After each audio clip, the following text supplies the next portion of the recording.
So again, welcome everybody. Coming out on a Saturday, and did we get the right lights right this time? No, we've got lights shining in the eyes of the audience. That's not so good. Okay. So just a little. Craig Swart is the current president of Rotary. He's back there. There are several other Rotary members here. And I'm going to make a pitch, and then I'm going to turn it over to Seth Kinzie. Rotary, several years ago, Rotary has always had a really generous international fellowship program. For those of you old enough to remember, Bill Moyers was a Rotary fellow, okay? And from here, Aaron Himes was a Rotary fellow, and he went to Singapore and learned Chinese. There you go. But about, I don't know, Seth, do you know, 8-10 years ago, Rotary changed its emphasis, and it went to peace and conflict resolution. And I'll let Seth say a few more words about that, but I do want to say that Seth Kinzie is an Oregon Peace Fellow, is nominated, and is out of our Wallowa County Rotary Club, okay? And he was spent his education part of his fellowship in Uganda, and he is 2 years later, 3 years later, still working in several African countries. Reem is also, I'll just say one more thing about the Peace Fellowships. You cannot go to your own country.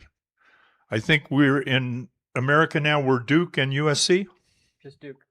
Just Duke? Okay. And Seth tells me that Istanbul is a coming program. But at any rate, there are 8 or 9 of them around the world, but you can't go to your own country. So Seth went to Uganda. And with that, I am going to turn it over to Seth Kinzie, who is, as I said, a Rotary Peace Fellow himself, and he will introduce Reem, who is also a Rotary Peace Fellow. Okay, hello everybody. My name is Seth Kinzie. Thank you so much for coming today. It's a real treat to have my friend Reem Ghunaim here from the West Bank and Portland, where she's living now. We're both Rotary Peace Fellows, and we met at the Rotary Peace Conference in Birmingham, Alabama in 2023, where we got to think about ideas on how we can maybe develop some peace in Wallowa County and see that maybe there's some similarities between her life growing up in the West Bank and Palestine and actually life here in Wallowa County. So Reem is the Executive Director of Fields for Peace. She works on Generation Peace, and her focus is really on children, knowing that in today's conflicts, civilians are the ones impacted the most by war, mass displacement, injuries, and fatalities up to 90% now. So she's made a beautiful emphasis on really reaching children and let children leading the charge towards peace. And she used to be the executive director of the Rotarian Action Group for Peace, and has really dedicated her life to peace after growing up in the West Bank and now living here in Oregon.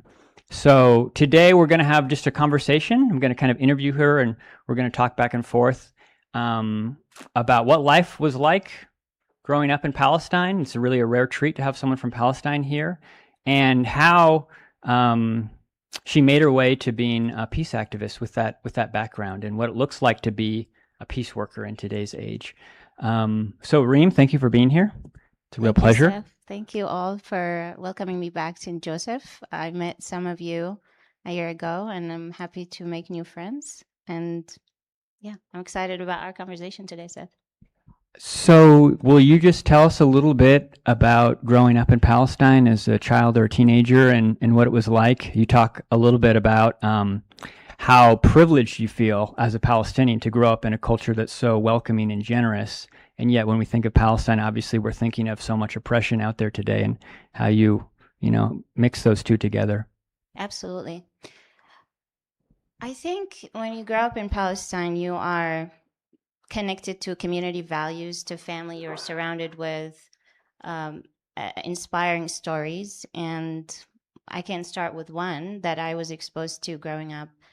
So my mom is very charitable, just like Rotarians. I've always wondered why. Like, she really would seek poor people and help them, and she would always feel humbled by their presence, as if, she was really humbled by giving.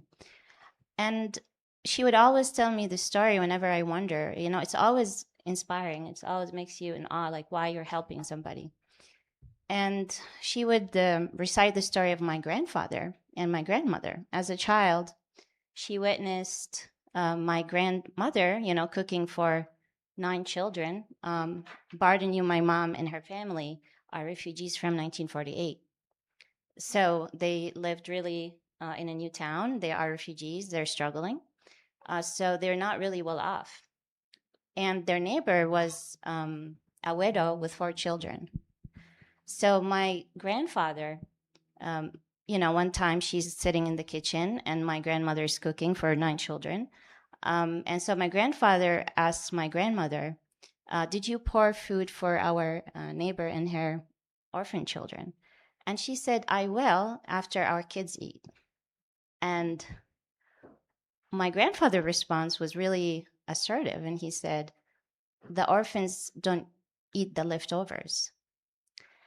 And my mom always recites that story as a guiding compass of how she gives. And as a child, she was just a child. She was not like an intellectual. She was a child witnessing her parents argue over giving food to orphans. And in that stance of my grandfather, she learned about dignity. She learned about how we are unified in our human dignity, and that the truth is in our unification and not in our separation. That's where love starts, and that's what peace work is. I think that's also my compass of how I relate to people and how I make decisions and how I set my intentions and why I'm here today. And why we're intentional about connecting Palestinian children with Joseph children and Wallowa County children, because just because borders and oceans and cultures are different, that's where the beauty arises, is because we relate at a higher level, at our human values and dignity, and we are unified in our moral imagination for a better world and for peace. That's a beautiful story. You shared a bit in the past as a peace scholar in a lot of ways about how peace is not, well, it is tranquility in some ways. There's that, but it's also not fluffy. It's a system. It's something that you can build and something you can create, something you can dream and bring to reality. Will you talk a little bit about, your ideas about the system of peace, or how we can actually make peace a reality when it seems so impossible? Absolutely. I think peace starts with every one of us, and it's not my words, it's Paul Harris's words. He's the Rotarian, the ultimate Rotarian, the founder of Rotary. No worries. That means we're connected. They just want to listen to the talk, I think. Yeah, so Paul Harris said personality has the power to uplift, has the power to depress. Personality has the power to curse and has the power to bless. And in that statement, he's one of my favorite people, Paul Harris. And in that statement, what he's saying is that we all have individual power and individual responsibility, and how we relate to one another affect each other. So that's where we start. We start with setting up our intention. And then the ultimate goal is to uplift, is to bless, is to unify. And to get there, you have to relate to people in a positive way. You have to relate to people from a state of love. Mm-hmm. So your state of love, you get to that by actually, how do you get to a state of love? You are careful who you surround yourself with, what media you consume, what values you adopt, what values you get rid of, what decisions you make every day. And in doing so, you start rising into that state of love. It's the struggle, because how can you be in a state of love sometimes in the midst of conflict? And when you are surrounded with difficulties and challenging people, you just remind yourself of the goal, and that is, I want my relation to the world to be loving. So it is about the responsibility we have about our thoughts, our values, and then the responsibilities we have around others. And we should realize that systems are made of us, of people, of decisions. So we are accountable to one another. So we have to stand for what's right and call out what's wrong. And you do that from any position you're in. In this room, if someone hurt somebody with a comment, I think we have the responsibility to defend, to protect. So we should be aware about our role to elevate the state of love and peace in a room, in a boardroom, in a decision a company makes. So, and everybody is responsible at the level they operate in. So who's responsible, in the Rotary Club? Who's chairing a meeting? Who's chairing a classroom? So the more responsibility you have, the more power you have to uplift more people. And we should never underestimate the power we have to uplift people. And that's what my grandparents did. They changed my mom changed me. And I traveled through my journey of peace building around the world, and a lot of people changed me, and I carry everybody who changed me with me today. I'm the collective of everybody who changed me. And in doing so, now I'm teaching children to through Generation Peace. So we're creating a system of children meeting one another so they can change one another and humanize one another. And we can talk more about that. Yeah, that reminds me a little bit of what an Austrian peacemaker once told me, where the end of peace, the goal you're trying to the goal you're trying to get to is not the conflict stopping. The goal you're actually getting to for peace to be achieved is friendship. When the conflict stops, when the mean-spiritedness stops, and I like that attitude of really not tolerating mean-spiritedness or those little comments, because that's something we can actually do in our life. If we see a comment that's belittling or, disrespectful, even if it's supposed to be funny, making sure that we don't tolerate it, but we're doing it in a state of love.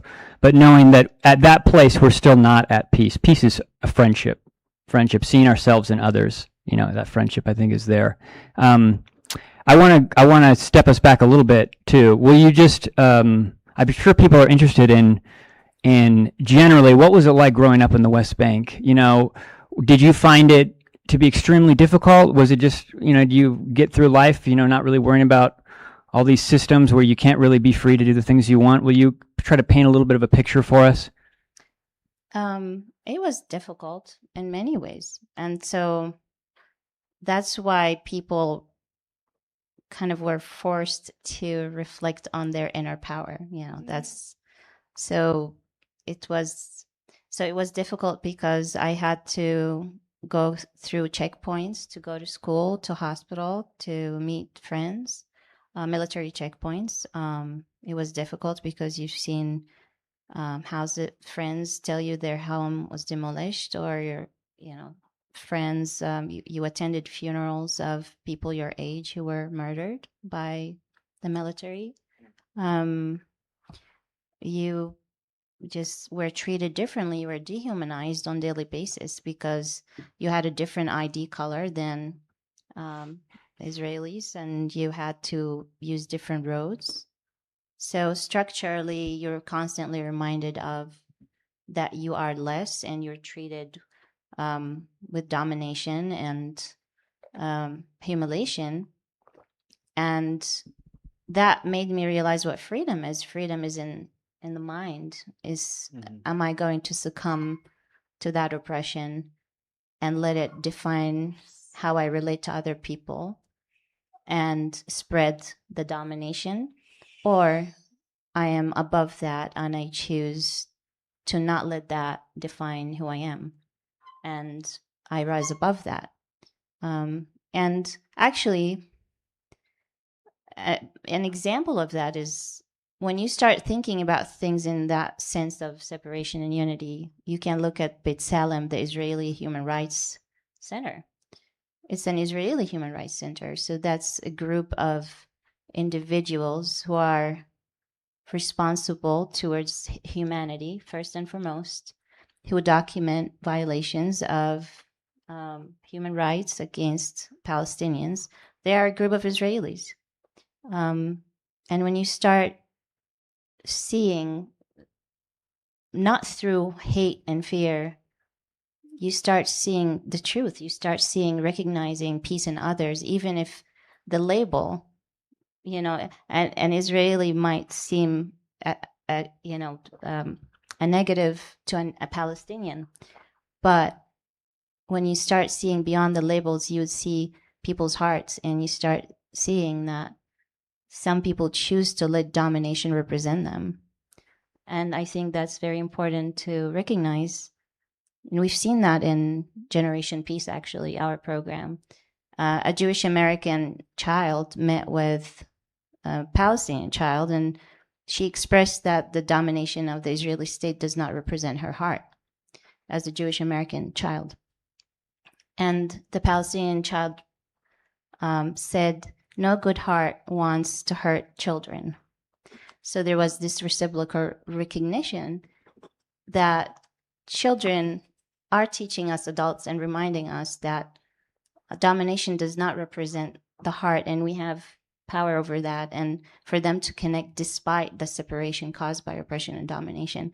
So that's really important for us adults to be reminded of through children, and for children to cultivate early on in their lives. Does working with children, I mean, there's a lot of youth in Palestine, it's a very young populace. So I'm wondering about, your experience seeing all these young people. In my work in Africa, you see it a lot too, there's not a lot of work for a lot of young people. So if you can channel that energy, appropriately, then there's nothing that you can't do. I really believe that.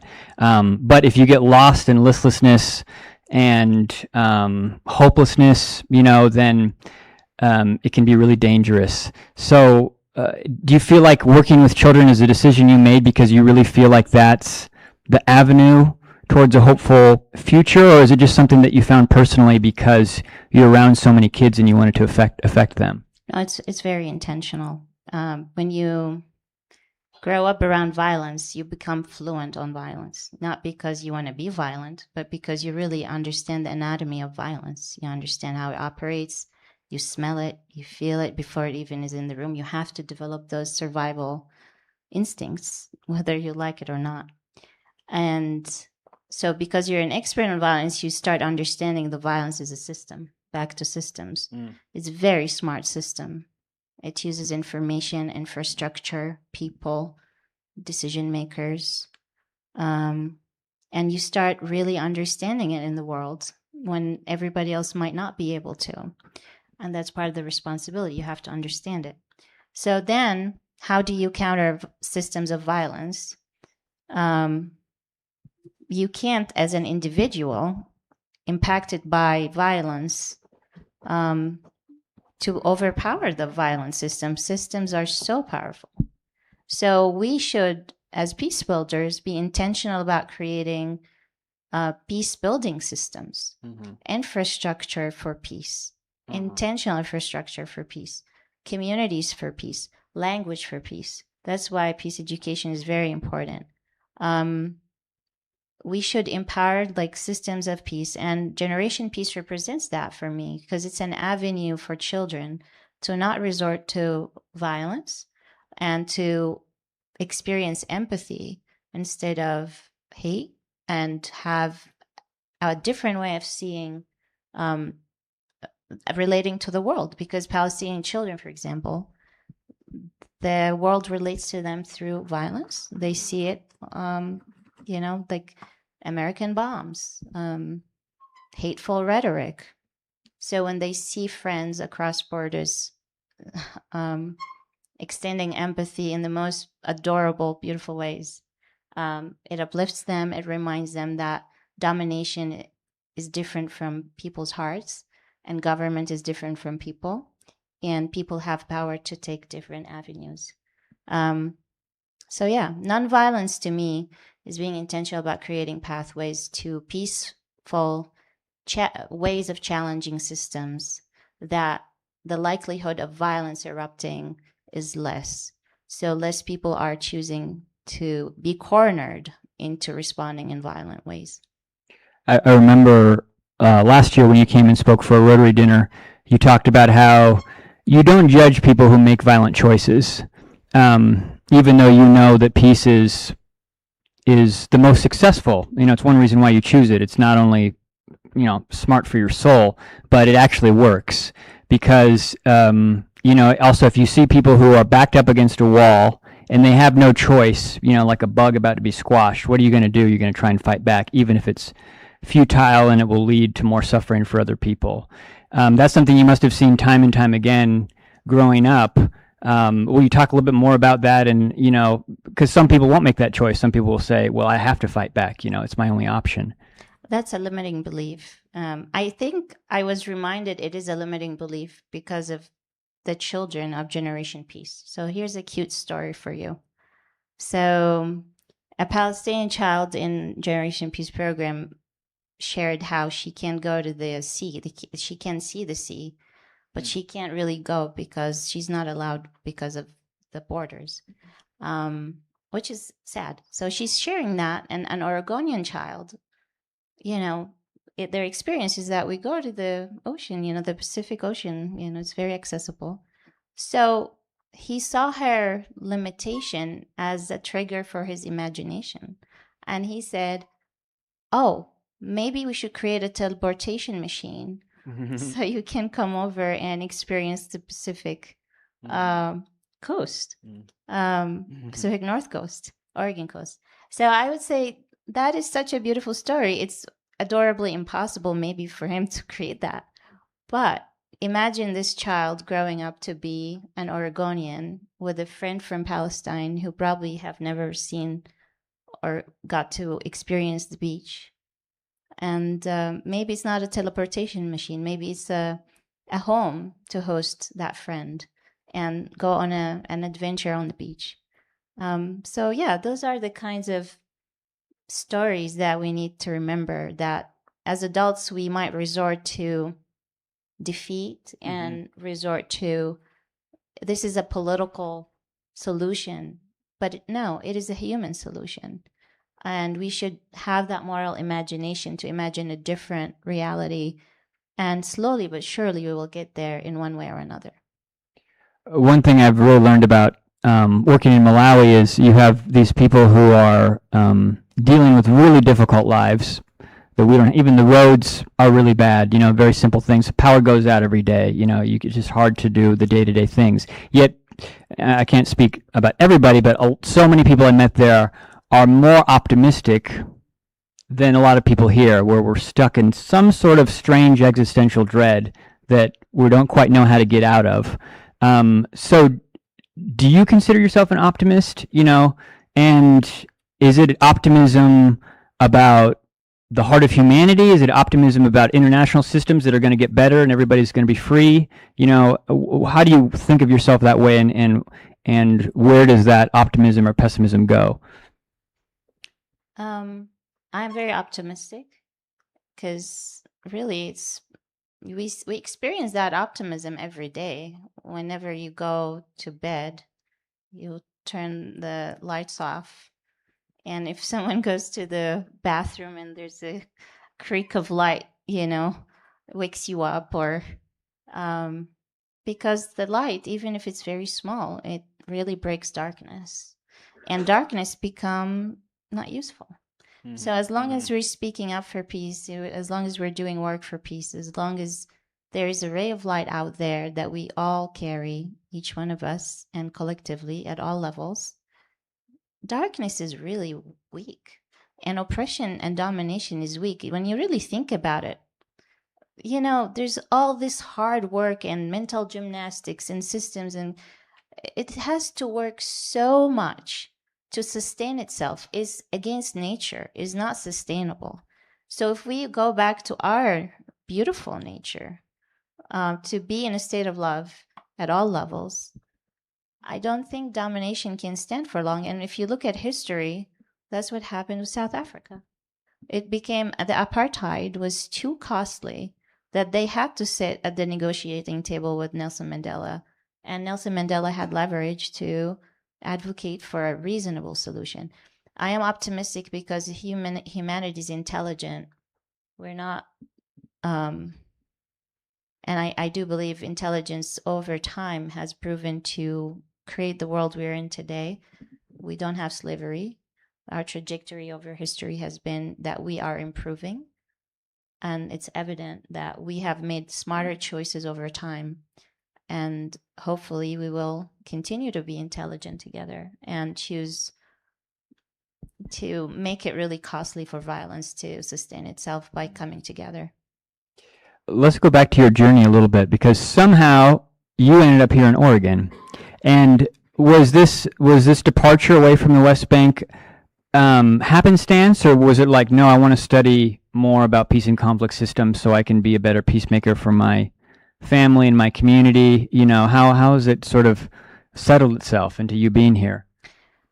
I think my journey has been that I've experienced peace. I've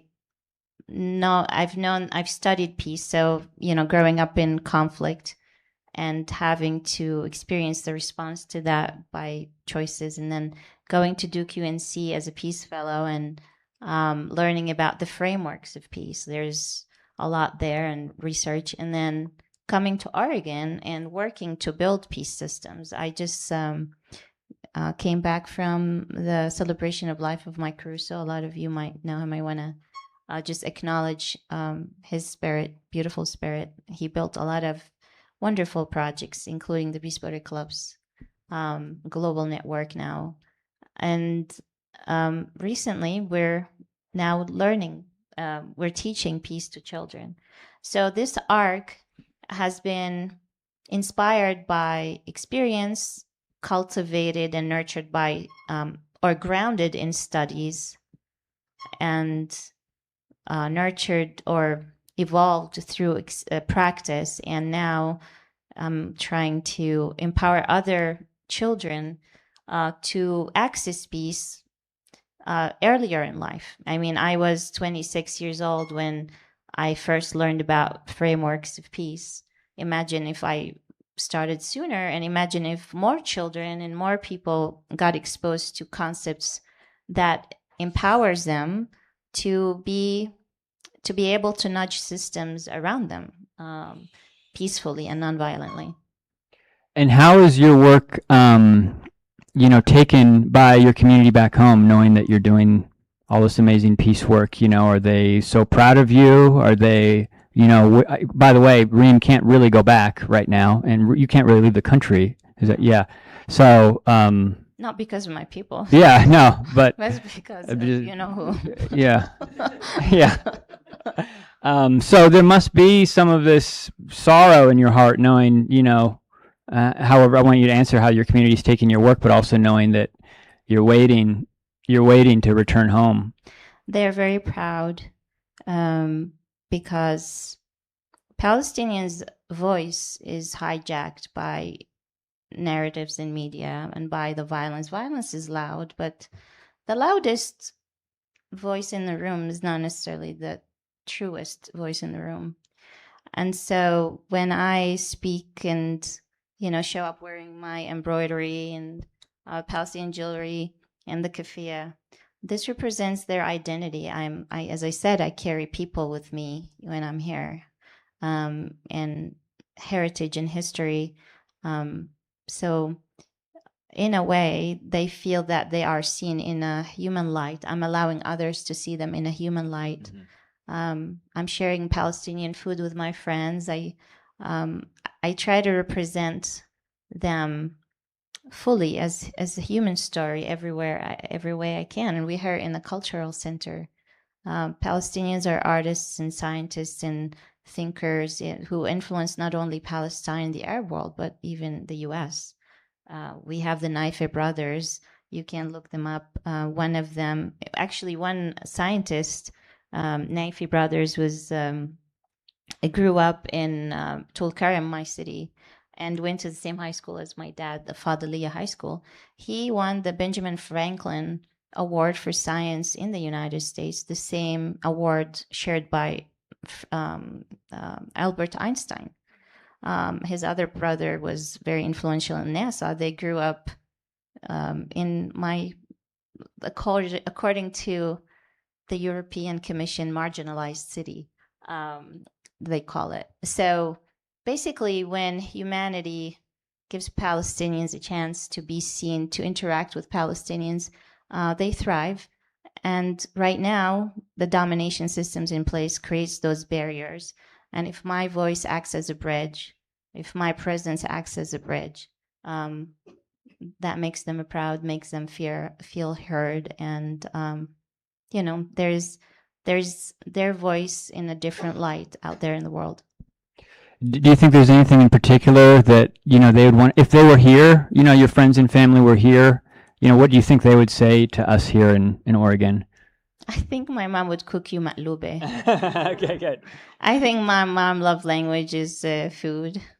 Yeah. And I think she would make my dad help a lot, and she would. It's hospitality. I think. Yeah. I think that's the first thing that would happen. Like, my dad will be ordered to go get sweets and kanafe and have a shopping list, and she will start cooking, and everybody is just gonna be busy cooking and having a party. They will dance. It would be. I think it would be a lot of hugs, a lot of probably tears. We're very emotional people, we're very loving people. We just want to connect with each other. Who's been to Palestine here? I'm curious. Would you say so? Would you agree? Yeah. Yeah. Oh, there's tears, precious tears. Yeah. Yeah, it's a love. I think once you experience love, you can't unexperience love. And so I think that's how Palestinians transform people, by just being loving and living up to their humanity. And to me, that's freedom. When you live up to your humanity, when you don't let a dominant voice dictate who you are the most beautiful thing you can be. You are giving that, because we are born with that recognition. We recognize beauty. We recognize love. If we can recognize that, then we can get there. And we should not let negative narratives and systems and nonsense make us believe otherwise, because we can. Those are beautiful words. I'm thinking a little bit about the relationship between, as peacemakers, what we do in our daily lives and this career that we have of being peace builders. A lot of, and some of the work that I think Reem and I both do is combating the fact that peace and conflict studies right now, or peace and conflict conversations, are really conflict conversations. You're really studying war. There's lots of institutes of war all around the world, much more than institutes of peace. There's even a database in Sweden that studies every war in the world and shows you exactly how many conflicts there are, which is sort of a sick database, but it has a purpose. But I'm wondering, because some of the work that we do is so up here, it's really, a lot of people become diplomats, I would say, in our field. It's so based in institutions, yet the relationship between the peacefulness of the institutions and the personal people, you and I, is really hard to find. For example, in the Global Peace Index, which measures how peaceful every country is, Finland is consistently #1. And the Finnish people are so surprised. They're like, we're kind of depressed, right? And hey, those are what the numbers say.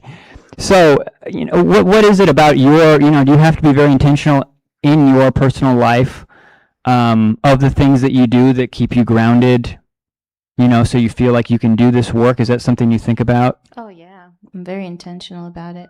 I think it is to surround yourself with good people. Like, whenever I feel ungrounded, I call my parents, because they're like the people I learned a lot of my values from. And they're beautiful values, I'm fortunate to have parents who I can call to inspire me. I know that's a privilege. It's not always that way. But if you don't have your parents, you can have role models. You can seek wisdom from books and thinkers like Paul Harris inspired me. And recognize beauty and want to be that. But also I have a little secret. I have this thing, I call it personal constitution, which is 12 values. And I try to, they're very human values. They're like just love, forgiveness, protection, defending, generosity. So they're like 12 values. I remember them when I feel not grounded, but I also use them intentionally when I want to make a decision that is not clear for me.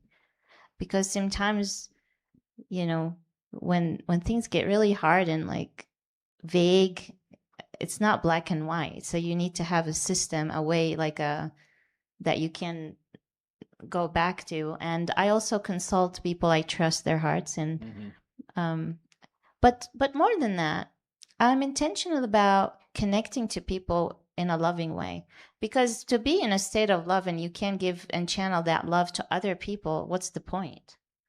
So my reference point is how I make people feel around me.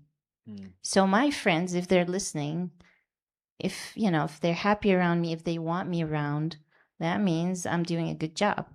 And especially that I know they're good people. So if Seth is mad at me, I should pay attention. We haven't gotten there yet, so that's a good sign.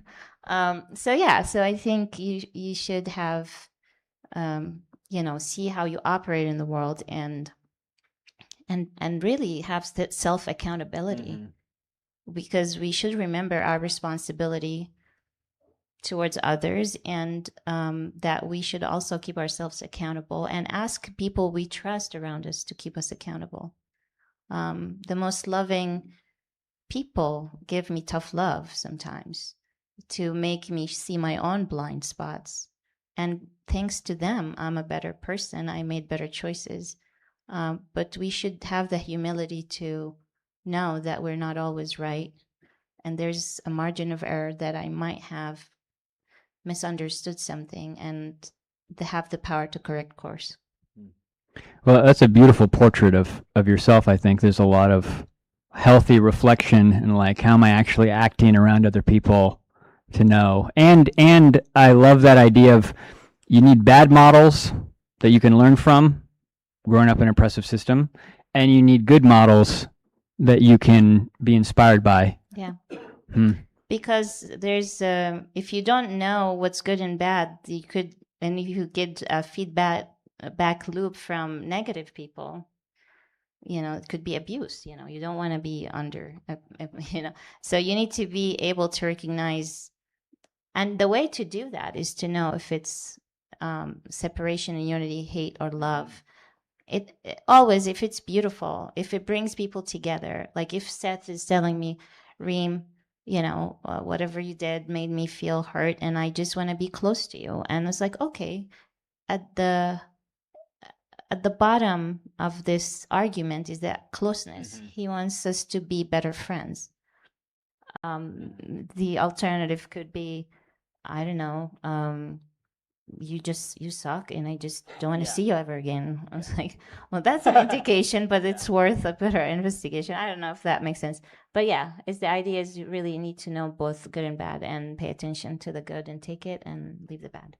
It's a little bit Buddhist of you, because the Buddha talked about if you don't suffer enough, you'll never want to,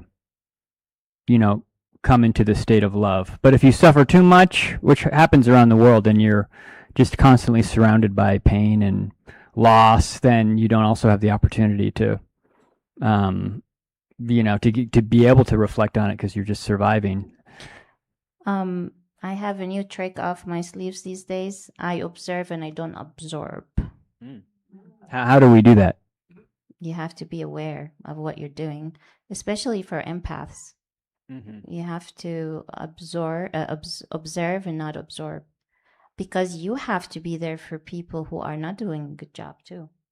You have to not take the bait and get angry and it's hard. It's hard to absorb and not absorb. And I think that's a good thing for moms and for dads. And because imagine having maybe a teenage difficult kids or children all over. You can't take that personally. If you want to be a good mom or a good dad, that's just a simple example, I guess. I want to leave a little bit of time for questions, and we are live streaming. Hello. So I'm going to, so that they can hear the questions, I'm going to walk this mic around to anybody who has one for Reem, and she can answer it. If that sounds okay? Yeah. Anybody have a question they would like to ask? Okay.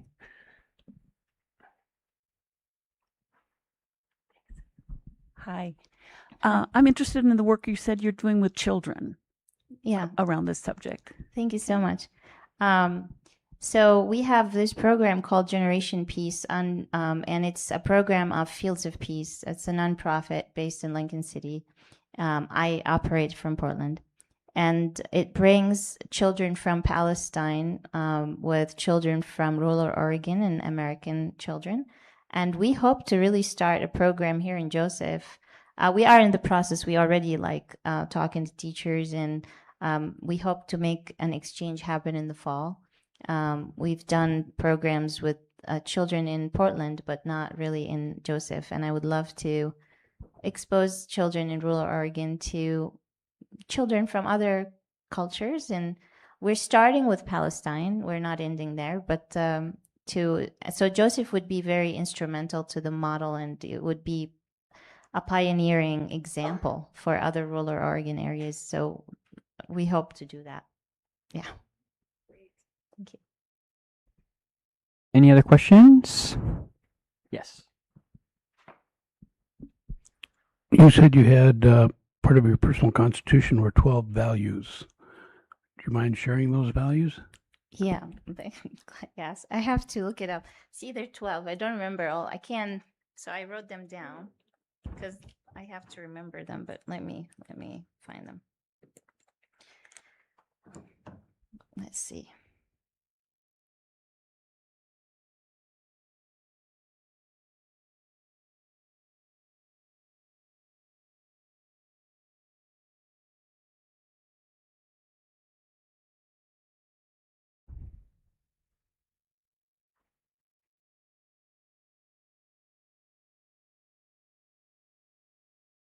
One second. I have enough trouble just putting a shopping list together, so I'm pretty impressed, Reem.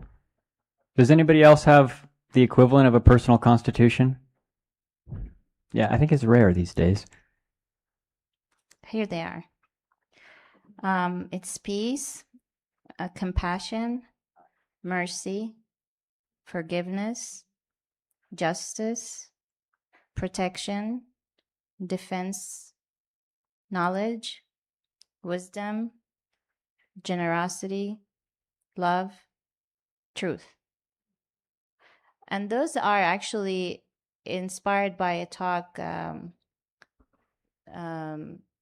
a Muslim scholar who read the Quran and extracted those values. They're very human. I guarantee, in every book and in every philosophy around the world. But he was really good at theming those values that he kept finding in the Quran. And I, as a person who grew up in a Muslim culture, so this is kind of my spiritual, also logical, way of thinking as well. Yeah, Rich. So, Reem, we, amidst all the problems in Israel, Gaza, and the West Bank, we hear these small voices of people, of Israelis and Arabs who are cooperating. There's a group of musicians, I think, who were touring the United States that was made up of Israeli and Arab musicians. And I just read a book, I forget the name of it, by an Israeli Arab and an Israeli Jew who both had lost people, close people, and chose to work towards peace.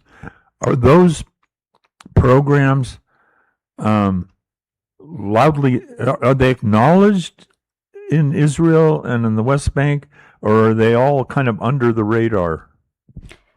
I think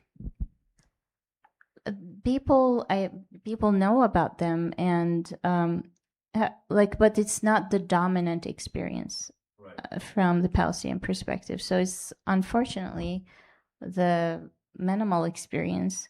So, however, when that happens, people welcome it. People want, because Palestinian doctors and Israeli doctors used to work together before, during the Oslo Accords, and there's Arab Israelis. I know, actually, a family story. I know that my aunt who passed away, she donated her kidney to an Israeli friend. She's an Arab Israeli. She was a Palestinian living in Israel, in the Israeli borders. She's dead now, but I don't know I have to call my mom and ask about all this.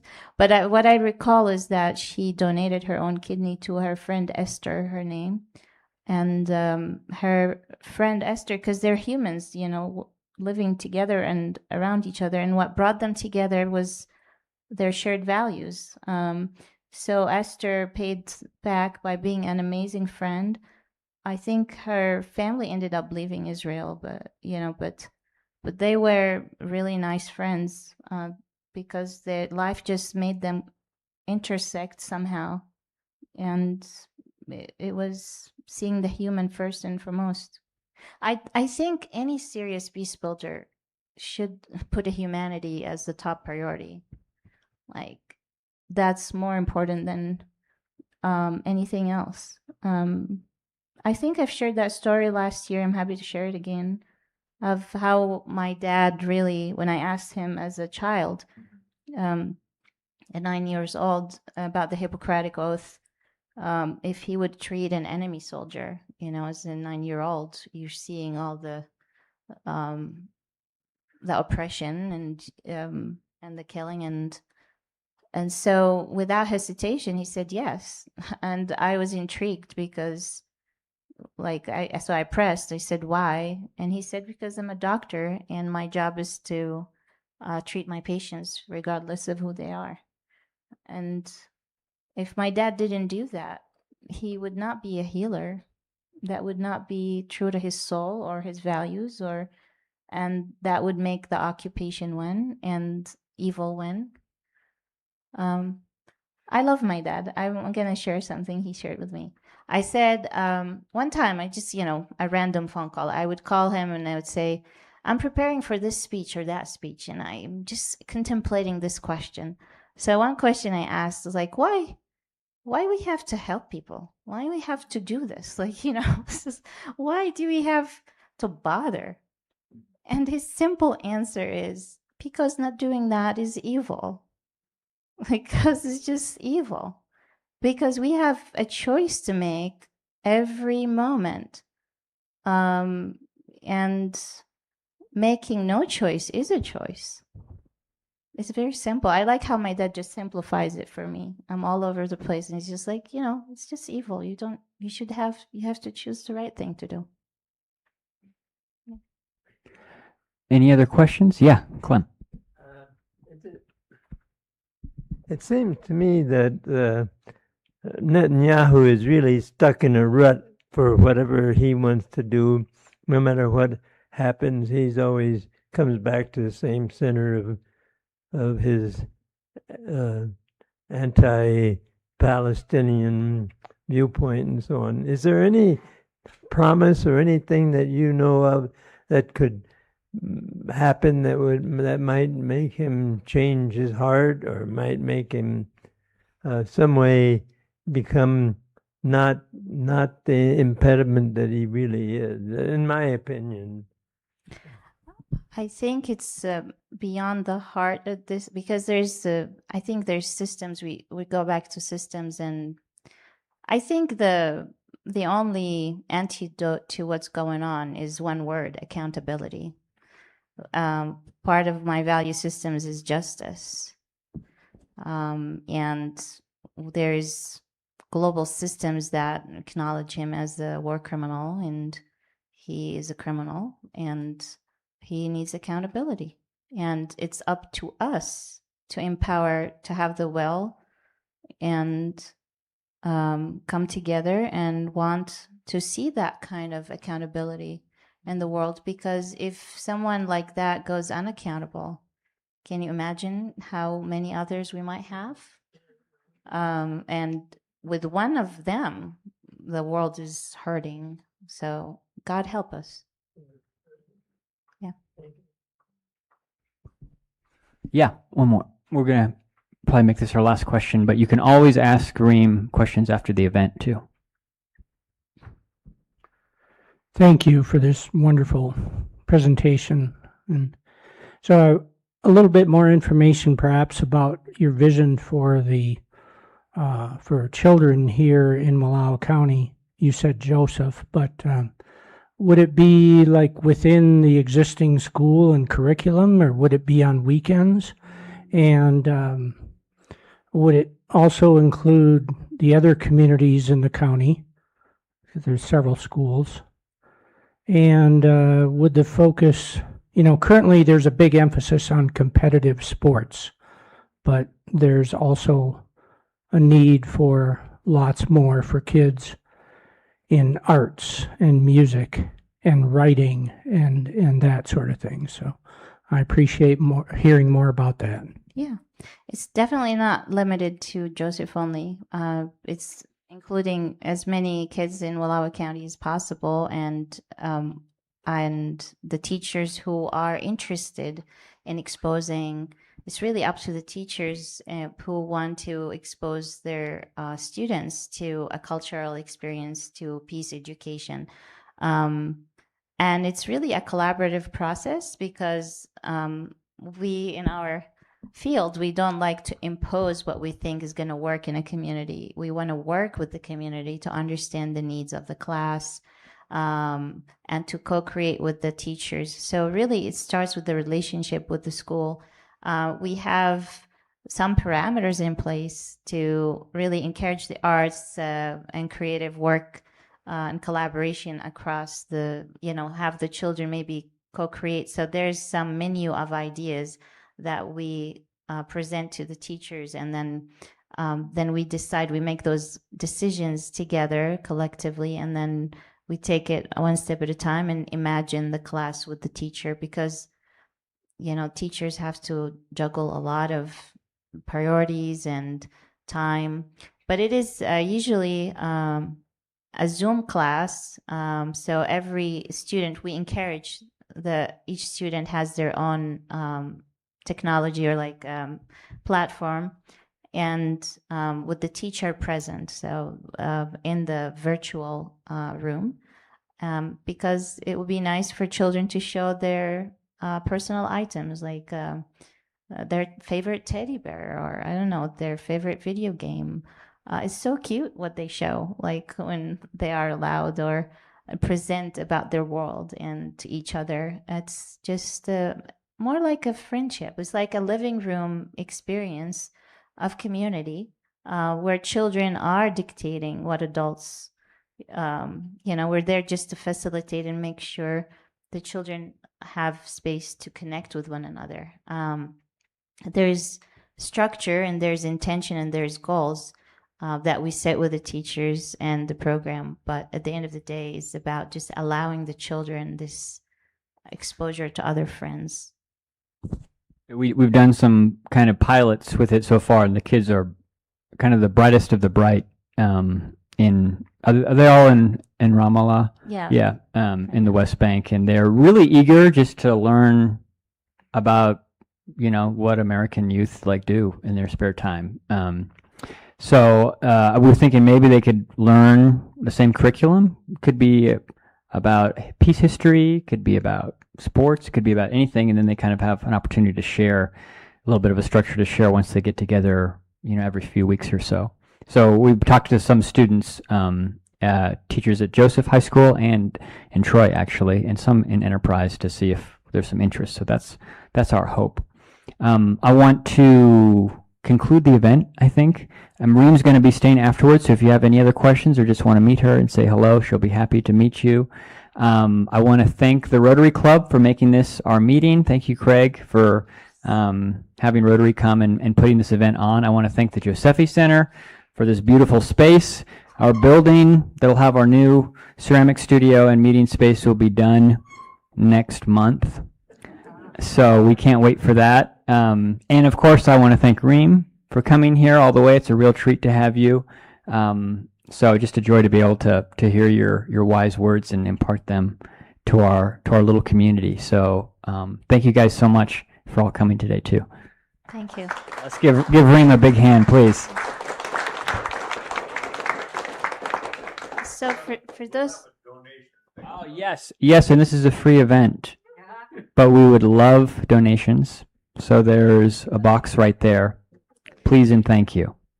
so Seth, for those who want to stay, I would like to read a poem. Speaking of the arts, because we are the cultural center. This poem is called the Found Poem. So it is actually co-created by Palestinian children and American children meeting. And the person who put it together is writer and poet Melissa Medinsky, who serves on our board. And basically, a found poem is lines that actually spoken. So she was not inspired by the children. Those are the actual children voices in the room. And so she just put them in an order and themed them to make a poem. And that's called a found poem. So I'd like to read that because I think children voices is very wise. So the title is also are spoken by them. We are more similar than different. What do you wish for today? My wish is for children to feel support and safety, so they can stretch and grow.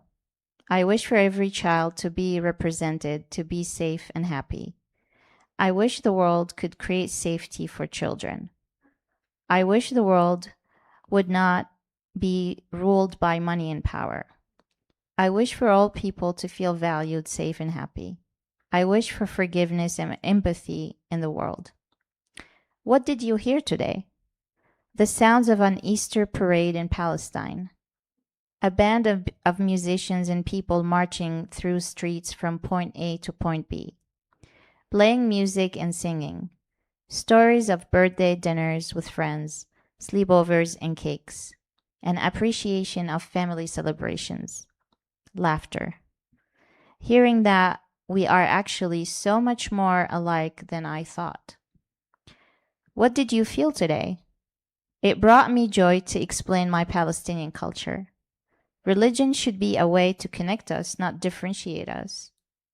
A caring friend is a shoulder you can lean on. I'm not really religious, but I find it interesting to learn about other people's religions.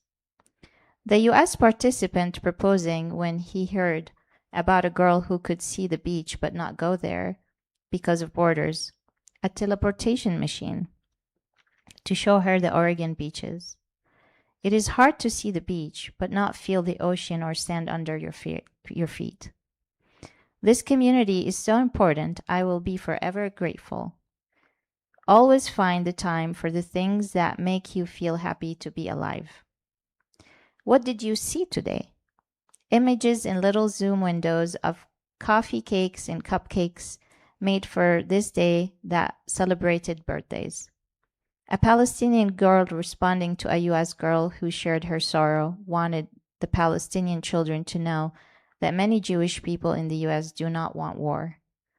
Just the fact that even though she is Jewish, she saw us as humans was important. I just want to thank you for giving us the space to talk to people we wouldn't have been able to talk to otherwise. Empathy like a sky above us all. The found lines, including the title, are from conversations between Palestinian students and students in the U.S., May 2026. So we hope to create another one. Imagine maybe your homework, fun homework, is maybe imagining what Joseph children their lines might be meeting Palestinian children. That would be fun to imagine. Thank you. Thank you.